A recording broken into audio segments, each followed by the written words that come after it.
अरमान जुट गए हैं केस की तैयारी में। बिल्कुल ध्यान से कंसंट्रेट के साथ ही अपने केस की प्रिपरेशन कर रहे हैं। इसी बीच जब मित्तल साहब वहां आते हैं तो मित्तल साहब की एंट्री दिखाई जाती है, जहां अरमान अपने काम में इतने ज्यादा बिजी हैं कि वो उन्हें कहते हैं कि बाहर ही वेट करो, क्योंकि उन्हें लगा कोई स्टाफ है।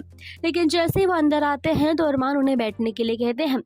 अब मित्तल साहब वहाँ अरमान से बात करते हैं कि इसके बारे में कुछ बातें होती हैं। तभी वो वहाँ पे एक ब्लैंक चेक फिर से रखते हैं और कहते हैं कि इस चेक में आप अपना मनपसंद अमाउंट लिख दो। पर अरमान यहाँ शॉक्ड हो जाते हैं कि क्यों, अभी तक तो मैंने केस जीता भी नहीं है।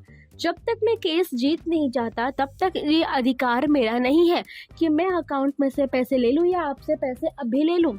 लेकिन एक बात नहीं जानते कि इस फॉर्म को खरीदने के बाद आपको कितना फायदा होगा ये दिलचस्प कि सीधा 85 करोड़ भर देने के लिए कहते हैं मित्तल साहब। उनका कहना है कि अरमान, मुझे पता है कि तुम्हें इतने की ज़रूरत है और तुम तुम्हारा फर्म लेना चाहते हो, लेकिन फर्म तो तब ले पाओगे जब तुम ये अमाउंट ले पाओगे।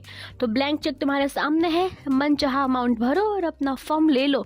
लेकिन एक बात मैं तुम्हें बता दूं, ये फर्म अगर तुम लेते भी हो 85 करोड़ में अगर आप ये फॉर्म खरीद भी लें तो पहले जैसा इस फॉर्म को ऊंचाई पर ले जाने के लिए आपको वो क्लाइंट्स, वो केसेस, वो एम्प्लॉयज वापस लाने होंगे। फर्म में आएंगे और फिर वो फर्म तुम ले लेना। अब ये अरमान के लिए बहुत बड़ा सरप्राइज है, बहुत बड़ा एहसान है उनका।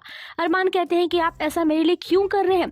कहते हैं मेरी बेटी मेरी जान है और उसे बचाने के लिए जो जी जान तुम लगा रहे हो, जो भी उसे बचाएगा उसके लिए मैं कुछ भी करने को तैयार हूँ।